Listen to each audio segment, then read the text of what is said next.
Hello everyone, a beautiful good morning to all, सुप्रभात and welcome back to my channel. और आज है Sunday और संडे को हम डेली करंट अफेयर्स नहीं लेकिन रिवीजन के लिए वीकली करंट अफेयर्स को डिस्कस करते हैं। तो आज हमारा टॉपिक ऑफ डिस्कशन क्या क्या है।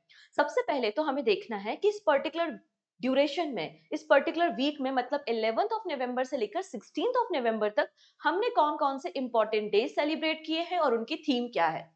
ठीक है। इसके बाद हमें डिस्कस करना है इस पर्टिकुलर ड्यूरेशन में जो भी इंपॉर्टेंट इंडेक्स वगैरह पब्लिश हुए हैं उनको देखेंगे। इंडेक्स के बाद हमें डिस्कशन करना जो भी इंपॉर्टेंट पर्सन न्यूज में है, चाहे कोई अवार्ड मिला हो, ऑबिचुरी हो, बुक्स लॉन्च हुई हो या फिर अपॉइंटमेंट हो, तो उन सभी पर्सन को हम देखेंगे विथ 40 एमसीक्यू। मतलब आज के सेशन में आपको 40 क्वेश्चन का एक क्विज देखने को मिलेगा। इन 40 क्वेश्चंस के आप आंसर करेंगे और आपका जो भी स्कोर होता है आउट ऑफ 40, आप अपने स्कोर को मुझे कमेंट सेक्शन में बताना नहीं भूलेंगे। एंड यस, वीडियो के एंड में क्वेश्चन ऑफ द डे भी है और काफी इंटरेस्टिंग है, जो थोड़ा सा आपको हो सकता है सर्च करना पड़े, गूगल बाबा की हेल्प लेनी पड़े, तो आप लीजिएगा और आंसर मुझे कमेंट सेक्शन में बताना। सो स्टार्ट कर लेते हैं हम अपना वीकली करंट अफेयर्स का सेशन, जहां पर हम 11th ऑफ नवंबर से लेकर 16th ऑफ नवंबर तक की सभी बातों को डिस्कस करेंगे, लेकिन केवल रिवीजन पर्पस के लिए। क्योंकि अगर आप डिटेल वीडियो देखना चाहते हैं तो आपको डेली करंट अफेयर्स फॉलो करना पड़ेगा मॉर्निंग 9 AM पर। क्लियर है? चलिए, तो सबसे पहले हमने कौन कौन से इंपॉर्टेंट डेज सेलिब्रेट किए हैं।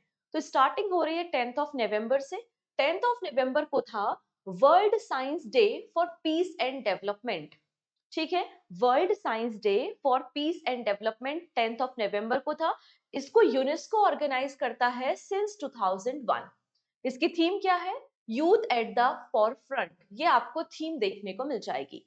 Next and very important day 11th of November. 11th of November को नेशनल एजुकेशन डे, मतलब शिक्षा दिवस आप बोल सकते हैं, सेलिब्रेट किया गया। क्योंकि हमारे देश के इंडिपेंडेंट इंडिया के पहले एजुकेशन मिनिस्टर मौलाना आजाद, मौलाना अबुल कलाम आजाद जी की सम्मान में हम यहाँ पे एजुकेशन डे सेलिब्रेट करते हैं सिंस 2008, 2008 से। नेक्स्ट है 9 से लेकर 15th ऑफ नवंबर तक हम international week of science and peace भी सेलिब्रेट कर रहे थे। इसका पर्पस क्या था? साइंस और टेक्नोलॉजी का रोल क्या है ग्लोबल पीस के लिए और कॉपरेशन के लिए। ठीक है। नेक्स्ट, 11 से लेकर 15th ऑफ नवंबर के बीच में हमने सेलिब्रेट किया world quality week. World quality week कब से कब तक था? 11th ऑफ नवंबर से 15th ऑफ नवंबर तक था। इसकी थीम है quality from compliance to performance. Next and important, world pneumonia day. 12th of November को हमने वर्ल्ड निमोनिया डे सेलिब्रेट किया था। इसकी थीम थी every breath count, stop pneumonia in its track. ये आपको थीम देखने को मिल जाएगी, ये इंपॉर्टेंट डे है। फिर 14th ऑफ नवंबर को हम सभी को पता है कि हमारे देश के पहले प्राइम मिनिस्टर पंडित जवाहरलाल नेहरू जी की बर्थ एनिवर्सरी होती है, मतलब हम जवाहरलाल नेहरू जयंती सेलिब्रेट करते हैं। और उन्हीं के सम्मान में 14th ऑफ नवंबर को हम चिल्ड्रंस डे भी सेलिब्रेट करते हैं। ठीक है, अब यहाँ पे कंफ्यूज नहीं होना है, ये हमारा नेशनल चिल्ड्रंस डे है जो कि इंडिया सेलिब्रेट कर रहा है। अगर हम बात करें वर्ल्ड चिल्ड्रंस डे के बारे में तो 20th ऑफ नवंबर को वर्ल्ड चिल्ड्रंस डे होता है। तो दोनों दिनों को अंतर है, अलग अलग याद रखेंगे। अब जैसा कि मैंने मेंशन किया कि 14th ऑफ नवंबर को पंडित जवाहरलाल नेहरू जी की बर्थ एनिवर्सरी थी और पंडित जवाहरलाल नेहरू जी ने कई सारी बुक्स को लिखा है। उनमें से कुछ इंपॉर्टेंट बुक्स हैं the discovery of India, glimpses of world history, an autobiography, letter from a father to his daughter. तो ये कुछ इंपॉर्टेंट रचनाएं हैं, कुछ इंपॉर्टेंट बुक्स हैं जो पंडित जवाहरलाल नेहरू जी ने लिखी हुई हैं। नेक्स्ट है 14th ऑफ नवंबर को, this is important, world diabetes day भी मनाया जाता है। वर्ल्ड डायबिटीज डे कब है? 14th ऑफ नवंबर को है। इसकी थीम है breaking barriers bridging gaps. Okay, breaking barriers bridging gaps. अब आता है 15th ऑफ नवंबर। तो इस बार का जो 15th ऑफ नवंबर था वो काफी ज्यादा खास था। हमने यहाँ पे पहली एनिवर्सरी सेलिब्रेट की थी पीएम जनमन योजना की। पीएम जनमन योजना को 2023 में 15th ऑफ नवंबर को लॉन्च किया गया था। इसका पर्पस क्या था? Social economically upliftment. कहां पर जो पीबीटीजी कम्युनिटीज रहती हैं उनके एरिया में अपलिफ्टमेंट करने के लिए पीएम जनमन योजना को 2023 में 15th ऑफ नवंबर को लॉन्च किया गया था। मतलब हमने पहली एनिवर्सरी सेलिब्रेट की है पीएम जनमन योजना की। इसके अलावा 15 नवंबर को बिरसा मुंडा जी की जयंती होती है, जिन्हें हम धरती आबा के नाम से भी जानते हैं। इन्होंने मुंडा विद्रोह को लीड करने का काम किया है। मतलब जो भी ब्रिटिशर्स की पॉलिसीज थी against the tribal rights, against the land rights, उसके लिए इन्होंने काफी ज्यादा प्रोटेस्ट किया है, रिवोल्ट किया है। तो बिरसा मुंडा जयंती हम 15 नवंबर को मनाते हैं। अब गवर्नमेंट ऑफ इंडिया ने कुछ डिसाइड किया था। क्या डिसाइड किया था? कि यहाँ पर जो ट्राइबल फ्रीडम फाइटर है धरती आबा, भगवान बिरसा मुंडा, इनकी जयंती को हम सेलिब्रेट करेंगे एज अ जनजाति गौरव दिवस। कब डिसाइड किया? 2021 में डिसाइड किया। तो हर साल हम 15 नवंबर को जनजाति गौरव दिवस भी मनाते हैं। अब 15 नवंबर को झारखंड स्टेटहुड डे भी था।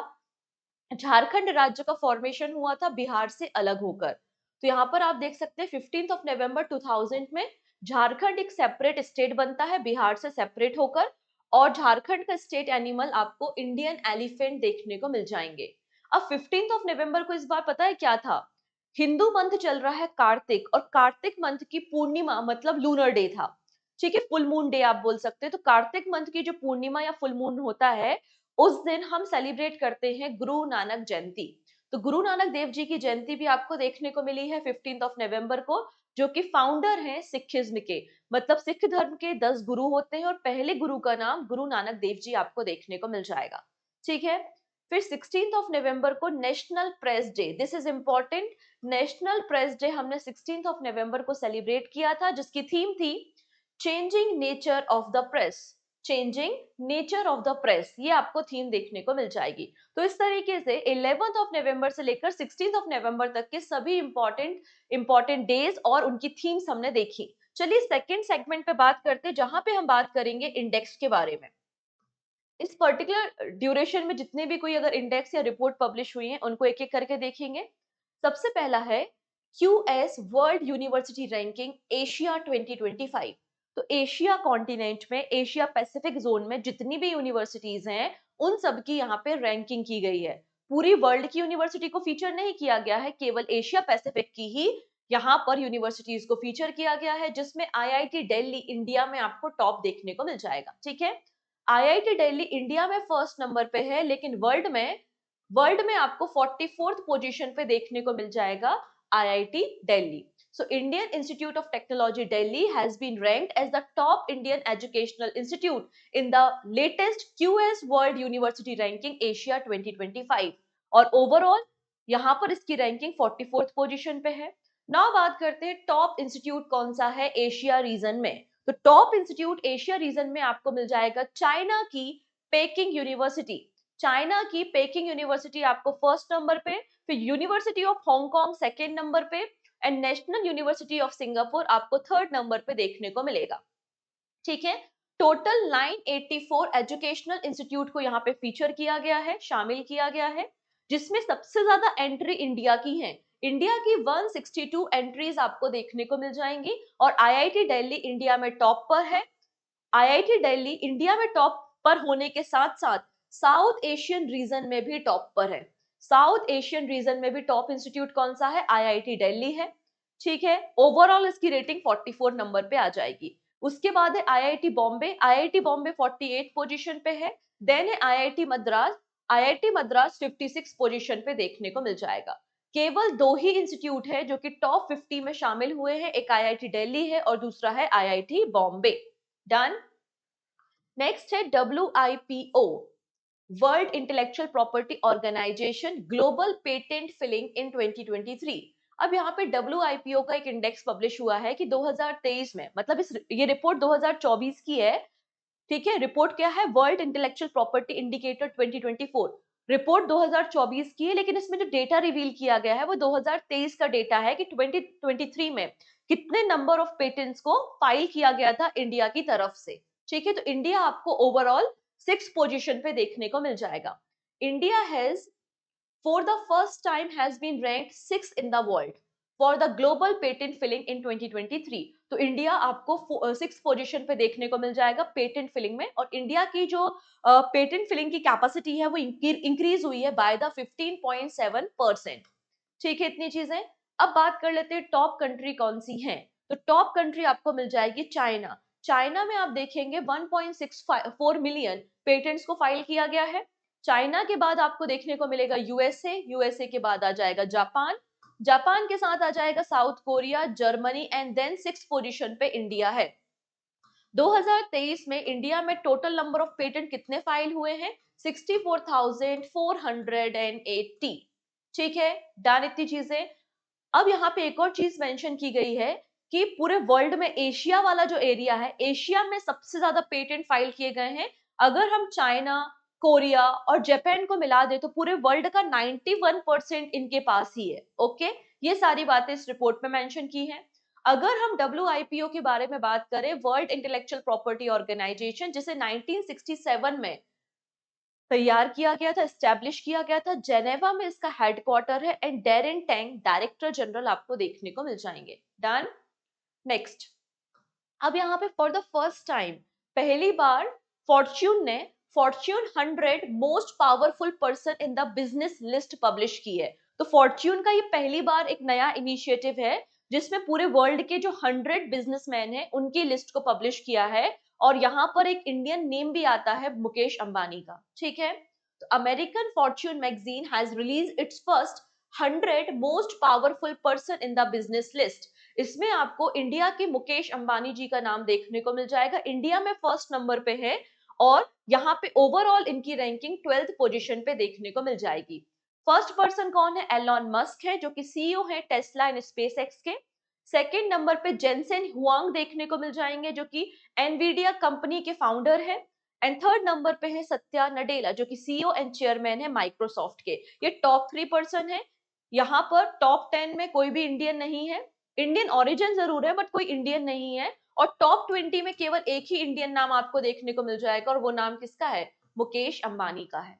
ठीक है, इसके अलावा एक और नाम है मैरी बेरी, जो कि सीईओ एंड चेयरमैन है American auto giant general motor की, और इनकी पोजीशन 9th नंबर पे, और ये पहली वीमेन है। फर्स्ट नंबर पे आपको वीमेन्स की बिजनेस लीडर लिस्ट में इनका नाम देखने को मिल जाएगा। डन इतनी चीजें। चलिए नेक्स्ट, अब यहाँ पे हुरुन इंडिया फिलैंथ्रोपी लिस्ट भी पब्लिश की थी। हुरुन इंडिया की लिस्ट थी कि हमारे देश में सबसे ज्यादा फिलैंथ्रोपी वर्क, मतलब परोपकारी काम, समाज सेवा किसने की है। तो इसमें आपको फर्स्ट नंबर पे देखने को मिल रहा था Shiv Nadar and family, second number पे मुकेश अंबानी एंड फैमिली थी, थर्ड नंबर पे बजाज फैमिली आपको देखने को मिल जाएगी। डन इतनी चीजें। चलो, अब यहाँ पर एक और लिस्ट है, global city index 2024। Dubai secured top spot in the Middle East and climbed to the 5th globally in 2024 Global City Index। तो ग्लोबल सिटी इंडेक्स को ब्रांड फाइनेंस ने पब्लिश किया है। यहाँ पर जो लीडिंग रीजन है या लीडिंग सिटीज हैं उनको यहाँ पे रैंकिंग किया गया है। तो फर्स्ट नंबर पे वर्ल्ड की जो ग्लोबल सिटी है वो आती है लंदन। फर्स्ट नंबर पे आपको लंदन देखने को मिलेगा, लंदन के बाद आपको देखने को मिलेगा पेरिस, एंड पेरिस के बाद आता है न्यूयॉर्क। ओके है, ये बात यहाँ पर मेंशन की गई है। एंड 5th नंबर पे आता है दुबई, लेकिन मिडिल ईस्ट एरिया में आपका जो मिडिल ईस्ट एंड अफ्रीका वाला जो एरिया है उस पूरे एरिया में दुबई आपको टॉप देखने पर, टॉप लोकेशन पे देखने को मिल जाएगा। ठीक है, डन। तो ये हमारे कुछ इंडेक्स थे। अब इंडेक्स के बाद अगर आप अक्टूबर मंथ के कंप्लीट करंट अफेयर्स को रिवाइज करना चाहते हैं तो रिवीजन कैसे किया जाए? तो रिवीजन करने का सबसे अच्छा तरीका, बेहतर तरीका, और एग्जाम से पहले जो हमें करना चाहिए, क्योंकि आरआरबी एएलपी के एडमिट कार्ड आउट हो चुके हैं, बहुत जल्दी आपके पेपर हैं, बहुत कम समय है, तो करंट अफेयर्स कैसे रिवाइज करें?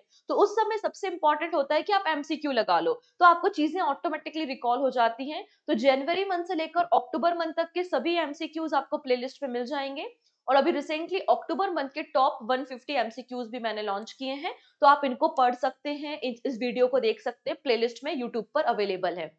ओके है जी। इसके अलावा एक और बहुत अच्छा तरीका है कि क्यों ना पिछले 10 महीनों के जनवरी मंथ से लेकर अक्टूबर मंथ तक के सभी करंट अफेयर्स आपको कैटेगरी वाइज मिल जाएं, तो भी रिवीजन करना आसान हो जाता है। इसलिए मैंने यहाँ पर एक और सीरीज रन की है जहां पर हम जनवरी मंथ से लेकर अक्टूबर मंथ तक के करंट अफेयर डिस्कस कर रहे हैं। पहला वीडियो मैंने डिस्कस किया था कि जनवरी मंथ से लेकर अक्टूबर मंथ तक कौन कौन सी मिलिट्री एक्सरसाइज हुई हैं, आप उस वीडियो को देख सकते हैं। दूसरा वीडियो यहाँ पर आया है कि जनवरी मंथ से लेकर अक्टूबर मंथ तक, मतलब लास्ट 10 मंथ्स में कौन कौन से important index and ranking publish की गई हैं। ओके, तो एक तरीका ये है। अब अदर सब्जेक्ट्स जो होते हैं आपके, हिस्ट्री, पॉलिटी, ज्योग्राफी, अगर आप बिल्कुल बिगिनर हैं, तैयारी कर रहे हैं, नहीं समझ में आ रहा है कौन से टॉपिक को स्किप करना है, कौन से टॉपिक पढ़ने चाहिए, कैसे क्वेश्चन एग्जाम में पूछे जाते हैं, क्वेश्चन का लेवल क्या है, तो उसके लिए सबसे अच्छा तरीका होता है कि पीवाईक्यूज देखे जाएं पिछले 5 साल के। तो यहाँ पर आपको ये पीवाईक्यू ई बुक अवेलेबल है पूजा जैन क्लासेस एप्लीकेशन पे। आप इसे डाउनलोड कर सकते हैं, प्रिंट भी ले सकते हैं। इसमें हिस्ट्री, पॉलिटी, ज्योग्राफी, कंप्यूटर सभी सब्जेक्ट के पिछले 5 साल में एसएससी के अलग अलग exam, CGL, CHSL, CPO, JE में आए हुए क्वेश्चंस आपको देखने को मिल जाएंगे। और आज के क्लास के करंट अफेयर्स या आज के क्लास का जो वीकली सीए है, इसकी पीडीएफ भी आपको पूजा जैन क्लासेस एप्लीकेशन पे अवेलेबल होगी। आप फ्री ऑफ कॉस्ट डाउनलोड कर सकते हैं और रिवाइज कर सकते हैं। आइए बात करते हैं सम इम्पोर्टेंट पर्सन जो न्यूज में है। ठीक है, ये आपकी अगली कैटेगरी है। सबसे पहले पर्सन है हरमनप्रीत सिंह। हरमनप्रीत सिंह एक हॉकी प्लेयर है जो कि आपने देखा होगा कि इंडिया की मेंस हॉकी टीम के कैप्टन है। हरमनप्रीत सिंह, ये आपको देखने को मिल रहा है। तो यहाँ पर 49th FIH स्टैच्यूरी कांग्रेस की मीटिंग हुई थी। कहां पर हुई? ओमान में हुई। और यहाँ पे FIH hockey star award 2024 distribute किए गए। तो FIH हॉकी स्टार अवार्ड 2024 कहां पर डिस्ट्रीब्यूट किए गए हैं? आंसर हो जाएगा ओमान में। सबसे पहले बात करते हैं FIH hockey men's player of the year award. तो men's player of the year award किसे मिला है? हरमनप्रीत सिंह को मिला है। कोई पहली बार इनको अवार्ड नहीं मिल रहा है, इसके पहले 2021 में एंड 2022 में अवार्ड इन्हें मिल चुका है। मतलब तीसरी बार FIH player of the year कौन बने हैं? हरमनप्रीत सिंह बने हैं मेंस कैटेगरी में या फिर मेल प्लेयर। अगर हम बात करें फीमेल प्लेयर के बारे में, तो फीमेल प्लेयर आपको देखने को मिलेंगी इबी जेनसेन। इबी जेनसेन आपको देखने को मिलेंगे जो कि नीदरलैंड से बिलोंग करती हैं। इन्हें FIH player of the year declare किया गया है फीमेल कैटेगरी में। ठीक है, नेक्स्ट आता है गोलकीपर ऑफ द ईयर। तो goalkeeper of the year award दिया गया है PR श्रीजेश को, जिनका रिसेंटली जिन्होंने रिटायरमेंट भी अनाउंस कर दिया है। और PR श्रीजेश ऑफ इंडिया जो है वो गोलकीपर ऑफ द ईयर है, और ये भी पहली बार नहीं है। इसके पहले 2021 में और 2022 में इन्हें goalkeeper of the year declare किया गया है। इन्हें हम the great wall of India के नाम से भी जानते हैं। और विमेंस कैटेगरी में आपको देखने को मिलेंगी ए जियो ऑफ चाइना। इन्हें goalkeeper of the year award दिया गया है। ओके, ये कुछ इंपॉर्टेंट पर्सन थे जिसमें PR श्रीजेश एंड हरमनप्रीत सिंह का नाम आपको याद रखना है। चलिए, अगला जो बहुत इंपॉर्टेंट कैटेगरी है वो है बुकर प्राइज। ठीक है, तो बुकर प्राइज जो होता है वो ऐसे इंडिविजुअल को दिया जाता है जो कि इंग्लिश नोबल लिखते हैं और उस इंग्लिश नोबल को ब्रिटेन या फिर आयरलैंड में पब्लिश किया जाता है, तो उन्हें बुकर प्राइज दिया जाता है। ठीक है, यहाँ पर ब्रिटिश राइटर है समंता हार्वे। समंता हार्वे, इनको 2024 के लिए बुकर प्राइज दिया गया है और इनकी नोबल का नाम क्या है? इनकी नोबल का नाम है ऑर्बिटल।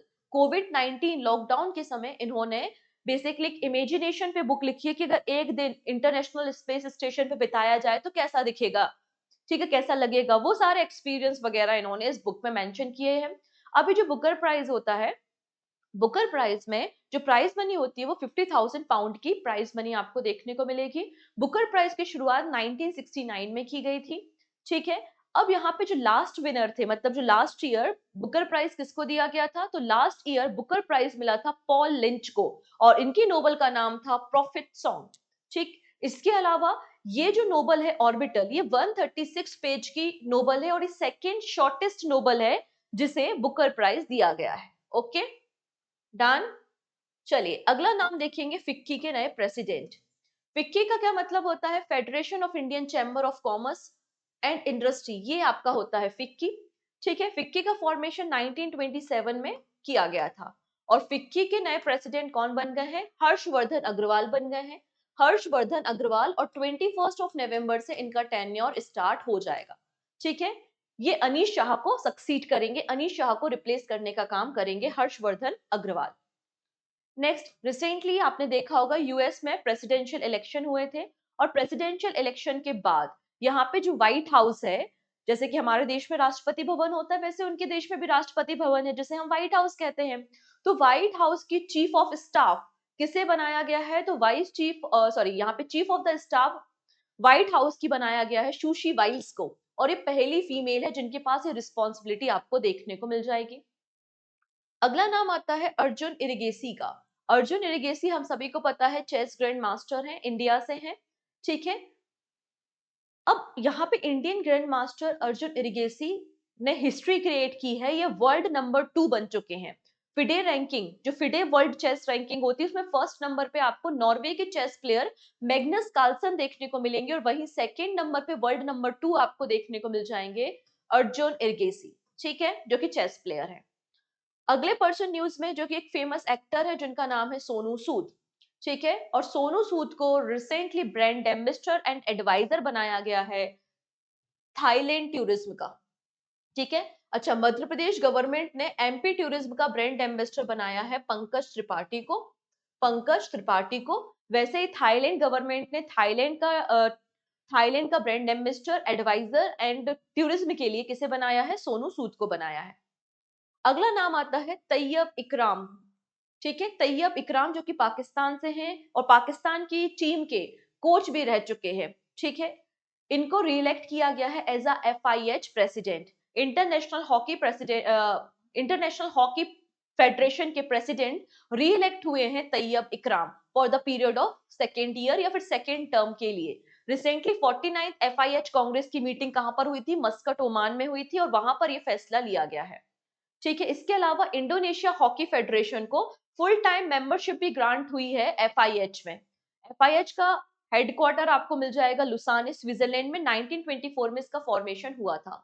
अगला नाम जो बहुत इंपॉर्टेंट है और यूएसए की प्रोफेशनल टेनिस प्लेयर आपको देखने को मिलेंगी, इनका नाम है कोको गॉफ, ठीक है, इंपॉर्टेंट नाम है कोको गॉफ। इन्होंने 2024 डब्ल्यूटीए फाइनल जीता है, यूएसए से बिलोंग करती हैं, वर्ल्ड नंबर 3 है, और इन्होंने डब्ल्यूटीए मतलब वीमेन टेनिस एसोसिएशन का टाइटल अपने नाम किया है, ठीक है। ये टूर्नामेंट कहां पर हुआ था?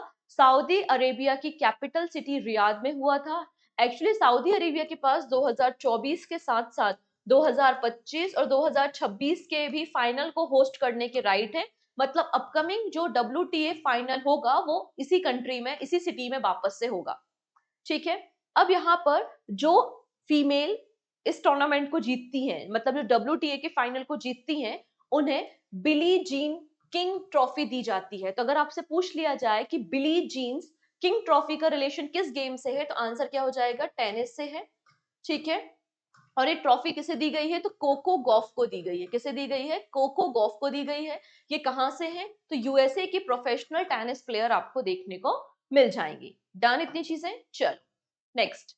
अगला नाम आता है मोहम्मद नबी का। ये मोहम्मद नबी है जो कि एक ऑलराउंडर है, अफगानिस्तान के क्रिकेटर है, और इन्होंने कहा है कि आईसीसी की जो चैंपियनशिप ट्रॉफी है 2025 की पाकिस्तान में होने वाली है, उस चैंपियनशिप ट्रॉफी के बाद ये रिटायरमेंट अनाउंस कर चुके हैं। तो आपको याद रखना है कि मोहम्मद नबी किस देश के प्लेयर हैं, अफगानिस्तान के हैं, किस फील्ड से हैं, तो क्रिकेट की फील्ड से आपको देखने को मिल जाएंगे। अगला नाम आता है अनाहत सिंह का। ये है अनाहत सिंह, और काफी दिनों से न्यूज में है क्योंकि ये हमारे देश की वन ऑफ द, कह सकते हो, नंबर 1 स्कॉश प्लेयर देखने को मिल जाएंगी। और इन्होंने रिसेंटली 7th पीएसए मतलब है professional squash association challenger title को अपने नाम किया है। ये जो फाइनल मैच खेला गया था वो सिडनी ऑस्ट्रेलिया में खेला गया था। अगला नाम आता है नीरज चोपड़ा का, जो कि जेवलिन स्टार है। इन्होंने 2020 के जो टोक्यो ओलंपिक्स थे उसमें गोल्ड मेडल जीता था, और 2024 के अभी जो पेरिस ओलंपिक्स हुए थे उसमें इन्होंने सिल्वर मेडल जीता था। अब इन्होंने अपने कोच को अपॉइंट किया है, ठीक है। तो नीरज चोपड़ा के नए कोच कौन बन गए हैं? इनका नाम है जैन जेलेंजी, ठीक है, जो कि चेक रिपब्लिक से आपको देखने को मिलेंगे। अब यहाँ पे जैन जेलेंजी ने जेवलिन थ्रो में 1992 के बार्सिलोना में, 1996 के अटलांटा में और 2000 के सिडनी ओलंपिक्स में मेडल जीता है, गोल्ड मेडल। अगला नाम आता है अरियाना सबलेंका का, जो कि प्रोफेशनल टेनिस प्लेयर है बेलारूस की, और ये वर्ल्ड नंबर 1 टेनिस प्लेयर बन गई है अकॉर्डिंग टू द यहाँ पे जो डब्ल्यूटीए की रेटिंग पब्लिश हुई है। तो अरियाना सबलेंका जो कि बेलारूस की प्लेयर है और ये वर्ल्ड नंबर 1 बन चुकी है वीमेंस टेनिस में, according to the women's tennis association WTA की जो रेटिंग पब्लिश हुई है। यूएस ओपन का टाइटल भी इन्होंने जीता था। यूएस ओपन के साथ साथ ऑस्ट्रेलियन ओपन का टाइटल भी इन्होंने ही जीता था। अगले प्लेयर का नाम आता है जेनिक सिनर। जेनिक सिनर भी प्रोफेशनल टेनिस प्लेयर है। कहां से बिलोंग करते हैं? इटली से बिलोंग करते हैं। और एटीपी की जो रैंकिंग आती है, एटीपी का मतलब है एसोसिएशन ऑफ टेनिस प्रोफेशनल, तो एटीपी की जो रैंकिंग आती है उसके अकॉर्डिंगली ये वर्ल्ड नंबर 1 टेनिस प्लेयर आपको देखने को मिलेंगे, जेनिक सिनर। इटली से हैं। इन्होंने भी यूएस ओपन का टाइटल जीता था और ऑस्ट्रेलियन ओपन का टाइटल भी इन्होंने जीता था। ठीक, चलिए अब यहाँ पर एक और इम्पोर्टेंट अवार्ड के बारे में हम बात करेंगे, विच इज ग्रेमी अवार्ड। ठीक है, 67th ग्रेमी अवार्ड, ये कहां पर होंगे? तो ये अवार्ड फरवरी मंथ में 2025 में लॉस एंजलिस में होंगे और इसके लिए नॉमिनेशन भेजा गया है। तो आपको कुछ इंडियन नेम्स भी देखने को मिलेंगे इस नॉमिनेशन में। तो पहला जो नाम आता है वो रिकी केज का आता है। ये रिकी केज है, इनका नाम आपने पहले भी सुना होगा क्योंकि कोई पहली बार इनको ग्रेमी नहीं मिल रहा है, इसके पहले भी इनका नाम भी गया है और ग्रेमी अवार्ड इन्होंने जीता भी है।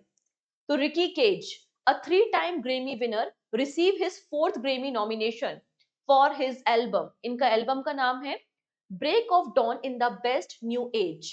ठीक है, मतलब इस एल्बम के लिए इनका नाम नॉमिनेट किया गया है ग्रेमी में। इसके अलावा अगला नाम आता है अनुष्का शंकर का, जो कि एक मतलब सिंगर होने के साथ साथ एक सितार सितार को प्ले करने का काम करती हैं, एक कंपोजर हैं और इनके एल्बम का नाम है chapter 2, how dark it is before don. इसके लिए इनका नाम भी ग्रेमी के लिए नॉमिनेट किया गया है। ग्रेमी अवार्ड को 1959 में स्टार्ट किया गया था। अगला नाम आता है पंकज आडवाणी का और हम सभी को पता है ये बिलियर्ड्स एंड स्नूकर से एसोसिएटेड है और इन्होंने recently 28th world billiard title को अपने नाम किया है।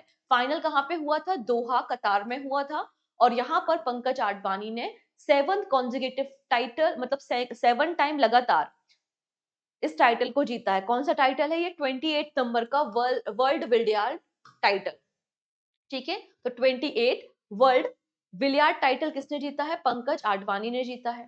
अब यहाँ पे पिकल बॉल टूर्नामेंट इंडिया ने होस्ट किया था और यहाँ पे फाइनली ये टूर्नामेंट कंप्लीट हो चुका है न्यू दिल्ली में। अब यहाँ पर आपको एक नाम देखना है जिनका नाम है अरमान भाटिया।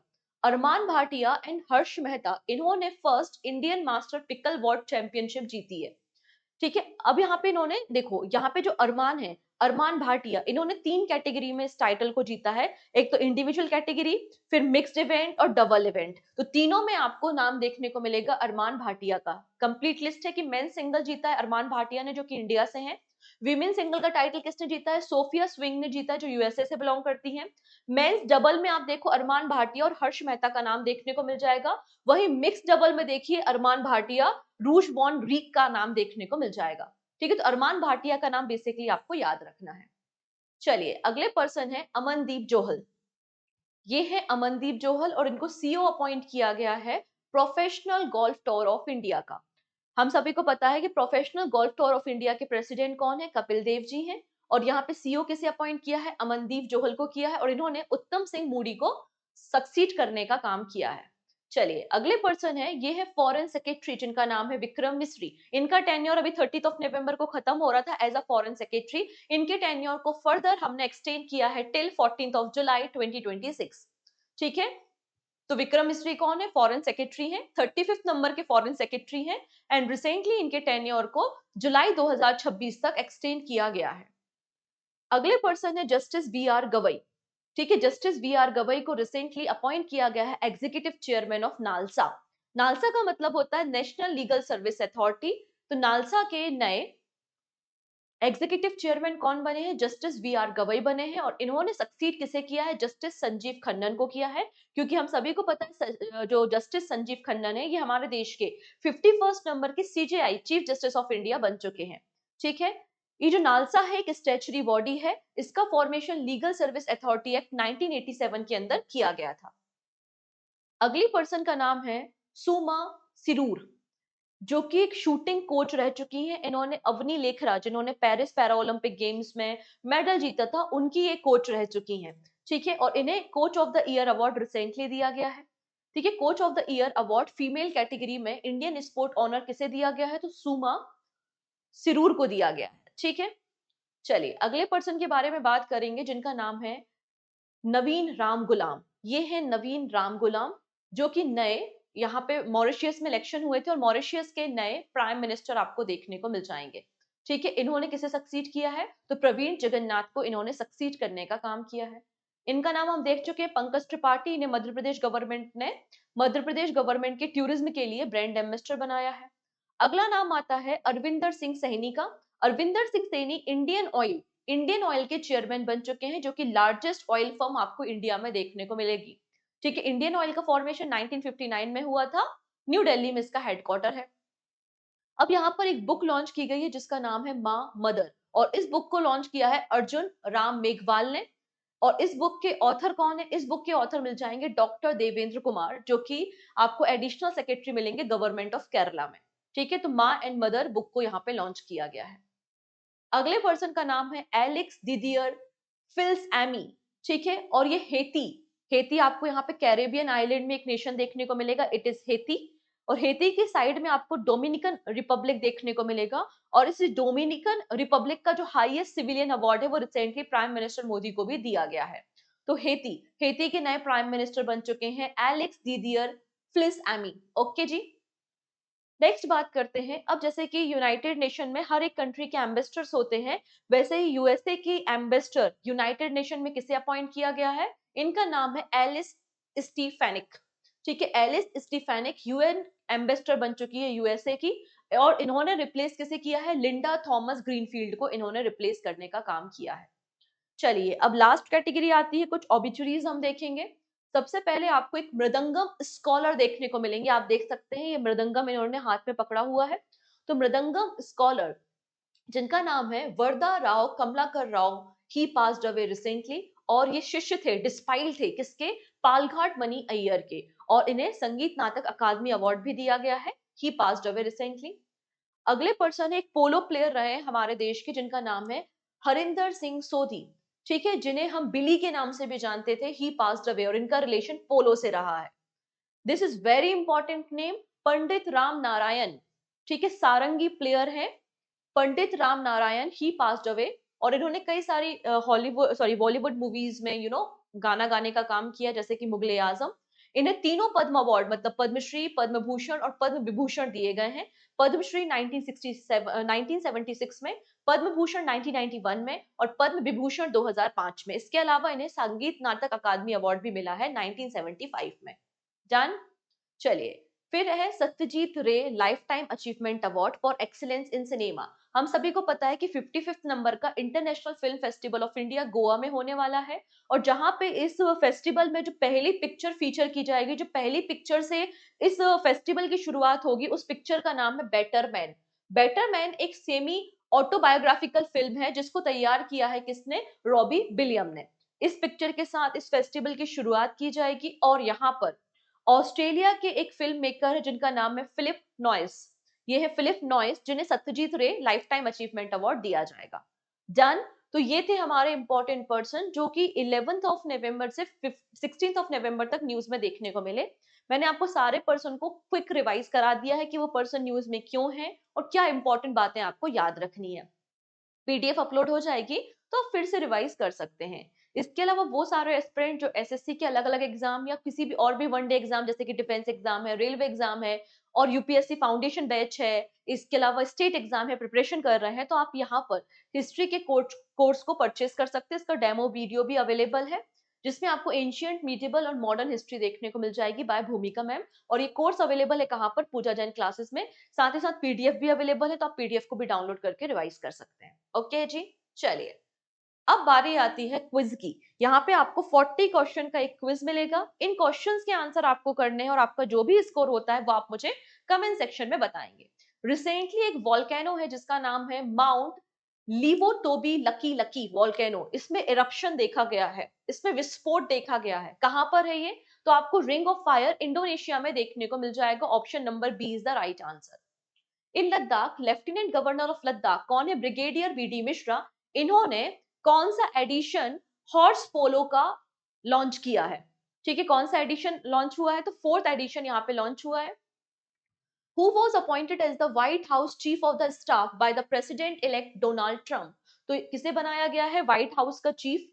आंसर हो जाएगा सुशी वाइल्स को, और ये पहली लेडी है, फर्स्ट फीमेल है। What is the name of tri-service military exercise conducted by India in Eastern Sector? तो ईस्टर्न सेक्टर में हमने पूर्वी प्रहार एक्सरसाइज को कंडक्ट किया है। रोहिणी नायर प्राइज 2024 किसे दिया गया है? रूरल इंडिया में एजुकेशन को प्रमोट करने के लिए। तो ये अवार्ड दिया गया है अनिल प्रधान को। Correct answer is option number B. Next, in November 2024 किन दो राज्यों की कमेटी ने डिसाइड किया कि हम यहाँ पे चीता को क्रॉस करने के लिए एक कॉरिडोर बनाएंगे। तो ये मध्य प्रदेश एंड राजस्थान गवर्नमेंट का इनिशिएटिव है, option number D. In November 2024, which country has introduced a new scheme called the Trusted Tour Operator Scheme to boost tourism from India and China? तो यहाँ पे साउथ अफ्रीका ने TTOS करके एक scheme launch की। इनका purpose है कि इंडिया और चाइना से ज्यादा टूरिस्ट जो है वो अफ्रीका विजिट करने जाएं। Option number D is the right answer. Visa has appointed whom as a country manager for India. तो वीजा इंडिया के कंट्री मैनेजर कौन बन चुके हैं? आंसर हो जाएगा यहाँ पे Rishi Chawda. FIH male player of the year कौन बना है? तो हरमनप्रीत सिंह बने हैं। अभी थोड़ी देर पहले डिस्कशन किया था हमने। Which country will legislate for ban on the social media for the children under the 16? तो ऐसी कौन सी कंट्री जिसने कानून पास किया कि 16 साल से कम उम्र के बच्चों को सोशल मीडिया यूज करने नहीं दिया जाएगा? So correct answer is Australia. According to the world intellectual property indicator report 2024, यहाँ पर पेटेंट फिलिंग में इंडिया किस पोजीशन पे है? तो इंडिया आपको 6th पोजीशन पे देखने को मिल जाएगी। How much loan has been approve by the Asian development bank? कितना यहाँ पे लोन अप्रूव किया है उत्तराखंड में लाइवलीहुड इंप्रूवमेंट करने के लिए? तो आंसर हो जाएगा आपका 200 million dollar. In which case did the Supreme Court hold that Aligarh Muslim University was not a minority education institute? अभी रिसेंटली आपको सुप्रीम कोर्ट का फैसला सुनने को मिला। यहाँ पर 2000 अगर आप देखेंगे तो 1967 का एक्चुअली एक केस था, बाद में इलाहाबाद कोर्ट में भी गया था और फिर उसके बाद सुप्रीम कोर्ट में वापस से मामला गया। तो एक कोर्ट में केस आया था जिसका नाम है अजीज बादशाह versus union of India case 1967, जिसमें यहाँ पे कहा गया था कि अलीगढ़ मुस्लिम यूनिवर्सिटी को माइनॉरिटी एजुकेशनल इंस्टीट्यूट का दर्जा नहीं दिया जाएगा। अब कॉप 29 की मीटिंग स्टार्ट हो चुकी है। UN framework convention on climate change कहां पर हो रही है? आंसर हो जाएगा अजरबैजान की कैपिटल बाकू में। Where was Bengaluru first digital population clock inaugurated? तो बेंगलुरु की पहली डिजिटल पॉपुलेशन क्लॉक को कहां पर इनॉग्रेट किया गया है? तो institute for social economy change. Option number D is the right answer. What is the another name of Igas festival celebrated in Uttarakhand? अभी आपने उत्तराखंड में देखा होगा इगास फेस्टिवल मनाया गया था जिसमें प्राइम मिनिस्टर मोदी ने भी पार्टिसिपेट किया था। इसे हम बूढ़ी दिवाली भी कहते हैं। Where was the 2024 WTA final hosted? तो अभी हमने देखा कि WTA का फाइनल किसने जीता है? कोको गॉफ ने जीता है। और यहाँ पर ही फाइनल कहाँ हुआ था? रियाद सऊदी अरेबिया में हुआ था। Which city is the best of which city is the host of Women's Asian Hockey Championship Trophy? तो पहली बार कोई इंटरनेशनल हॉकी इवेंट हो रहा है कहां पर? राजगीर बिहार में। Option number C. Who was recently re-elected as the president of International Hockey Federation? So answer is Pakistan के तैयब इकराम। Which country recently announced the termination of Student Direct Stream Program? तो student direct stream program को terminate कर दिया है Canada ने। ठीक है, option number C is the right answer. Kayakalp scheme recently news में देखी गई है, ये किस मिनिस्ट्री की स्कीम है? तो आप देखेंगे ministry of health and family welfare की स्कीम है कायाकल्प स्कीम, जिसको 2015 में लॉन्च किया गया था। Which Indian company was ranked as the world most sustainable aluminium company for the 5th consecutive year by the S&P Global Corporate Sustainability Assessment? तो 5th consecutive year में वर्ल्ड की मोस्ट सस्टेनेबल एल्यूमिनियम कंपनी कौन सी बन गई है? Hindalco. Option number C. Who is the brand ambassador for Thailand tourism appointed in 2024? So correct answer is Sonu Sood. Next Satyajit रे life time achievement award किसे दिया जा रहा है 2024 का? तो आंसर हो जाएगा ऑस्ट्रेलियन फिल्म मेकर जिनका नाम है Philip Noyce. Option number A. Next है which organisation was granted full membership by the international hockey federation? Answer क्या हो जाएगा यहाँ पे? Indonesia hockey federation. So correct answer again one. Recently, in the new guidelines of the Supreme Court, Rajasthan has been given the target of ending child marriage by when? तो यहाँ पे supreme court ने राजस्थान को target दिया है कि 2030 तक आपको चाइल्ड मैरिज को स्टॉप करना है। Option number B. India's first tri service space exercise Antariksh Abhyas begin in which city? तो अंतरिक्ष अभ्यास आपको देखने को मिल जाएगा न्यू दिल्ली में। Which company will invest 550 crore rupees to develop solar and wind power capacity and related infrastructure to supply clean energy to the Noida International Airport? तो 550 करोड़ रुपीस की डील साइन की है टाटा पावर ने। Option number B. In November 2024, which global technology company launched a facility in the Bangalore to provide underserved? तो यहाँ पे एक initiative launch किया गया है, किसने? अमेज़न ने। तो करेक्ट आंसर हो जाएगा option number B. Which organization recently hosted the South Asian Telecommunication Regulator Council in Delhi? So correct answer is TRAI. TRAI का मतलब है Telecom Regulatory Authority of India. Option number B. Recently, who received the Coach of the Year award? तो Coach of the Year award किसे मिला है? सुमा सिरूर को मिला है. Option number C. The world first high altitude para sport center will be established in blank. तो world का पहला high altitude para sport center Leh में बिल्ड किया जाएगा. चेन्नई ग्रैंड मास्टर 2024 किसने जीता है? तो ये जीता है अरविंद चिदम्बरम ने. Option number B. Recently which country has brought the surface to air the Akash missile system? तो यहाँ पर वो कौन सी कंट्री है जिसने प्रक्योर किया है या खरीदा है हमारे आकाश मिसाइल सिस्टम को? आंसर हो जाएगा Armenia. Option number D.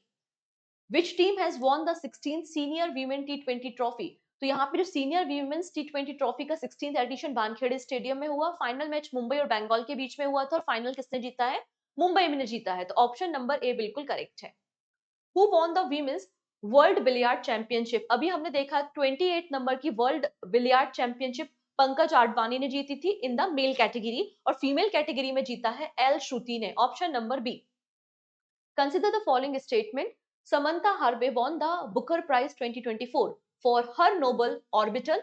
Booker prize जो है वो ऐसी नोबल्स को दिया जाता है जो इंग्लिश में लिखी जाती है और पब्लिश की जाती है यूके एंड आयरलैंड में. कौन से स्टेटमेंट करेक्ट है? तो दोनों स्टेटमेंट यहाँ पे करेक्ट हैं. मतलब option number C, both 1 and 2. Okay, next. Recently, Union Ministry of Home Affairs approved the first all-women battalion for which force? So correct answer is CISF, Central Industrial Security Force. Option number C बिल्कुल correct हो जाएगा. Who has been appointed or nominated as the CEO of DBS Bank India? तो DBS Bank India के CEO किसे nominate किया गया है? रजत वर्मा को. Option number C. What is the theme of 2025 प्रवासी भारतीय दिवस कन्वेंशन? तो प्रवासी भारतीय दिवस हम ओडिशा भुवनेश्वर में मनाएंगे, जिसके लिए थीम क्या है? Diaspora contribution to the Viksit Bharat. Option number C. And this is your question of the day. Question of the day को अच्छे से पढ़िएगा, थोड़ा सा गूगल करना पड़े तो कर लीजिएगा. लेबर एंड एम्प्लॉयमेंट मिनिस्ट्री ने रिसेंटली एक एमओयू साइन किया है टीम लीज एडटेक कंपनी के साथ. ठीक है, तो याद रखेंगे लेबर एंड एम्प्लॉयमेंट मिनिस्ट्री का एग्रीमेंट है. टीम लीज एक एडुटेक कंपनी है उनके साथ न्यू दिल्ली में, और ये लोग एम्प्लॉयमेंट अपॉर्चुनिटी को प्रमोट करेंगे मल्टीपल सेक्टर में. और ये जो एमओयू साइन हुआ है इसके अंदर 15,000 जॉब्स को अवेलेबल कराया जाएगा डेली बेसिस पे. कहां पर? एनसीएस पोर्टल पे. एनसीएस का मतलब है नेशनल कैरियर सर्विस पोर्टल. तो ये जो नेशनल कैरियर सर्विस पोर्टल है इसे कब लॉन्च किया गया था? 2014 में, 2015 में, 2016 या फिर 2017 में? बात समझ में आई? आपसे केवल इतना क्वेश्चन है कि नेशनल कैरियर सर्विस पोर्टल को कब लॉन्च किया गया है. सही आंसर जो भी है आप मुझे कमेंट सेक्शन में बताएंगे अपने स्कोर के साथ कि आउट ऑफ 40 आपके कितने क्वेश्चंस के आंसर सही हुए हैं. ये एक हमारे रिवीजन पर्पस के लिए होता है, इसलिए हम यहाँ पे क्विज देखते हैं और शॉर्ट में न्यूज कवर करते हैं. अगर आप डिटेल न्यूज देखना चाहते हैं तो आपको डेली 9 AM पे करंट अफेयर्स को फॉलो करना चाहिए. ओके है जी, सो मिलते हैं नेक्स्ट वीडियो में. Take care and bye bye.